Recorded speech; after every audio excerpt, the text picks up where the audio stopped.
એક મોટી કંપનીનો એવો સર્વે આવ્યો છે કે કોંગ્રેસને પછાડી અને આમ આદમી પાર્ટી ગુજરાતની બીજા નંબરની પાર્ટી થઈ ગઈ છે. જોવો આ વિડીયો, તમે આખો સાંભળજો અને પછી શેર કરજો દોસ્તો. નમસ્કાર મિત્રો, જે રીતે આમ આદમી પાર્ટી છેલ્લા લાંબા સમયથી ગુજરાતમાં જનતાના મુદ્દાઓ પર સંઘર્ષ કરી રહી છે, છેવાડાના માનવી સુધી આમ આદમી પાર્ટીના કાર્યકર્તાઓ પહોંચી રહ્યા છે અને એના કારણે જનતા તરફથી ખૂબ મજબૂત સપોર્ટ અને સમર્થન આમ આદમી પાર્ટીને મળી રહ્યું છે.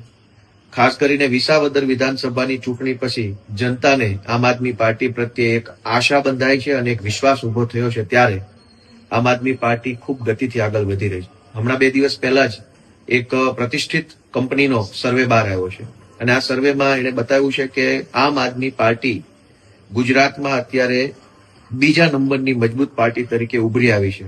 આ કંપનીએ વિસ્તાર વાઇઝ અલગ અલગ સર્વેના આંકડા બતાવ્યા છે, જે બતાવે છે કે ગુજરાતમાં આમ આદમી પાર્ટીને ખૂબ સારું સમર્થન મળી રહ્યું છે અને વાસ્તવિક રીતે એક વિકલ્પ તરીકે આમ આદમી પાર્ટી ઉભરી રહી છે. ત્યારે આ કંપનીનો સર્વે અને જનતાનું મળી રહેલું સમર્થન બંને એકબીજા સાથે મેચ થાય છે. ત્યારે હું આમ આદમી પાર્ટીના બધા કાર્યકર્તાને શુભેચ્છા પાઠવું છું.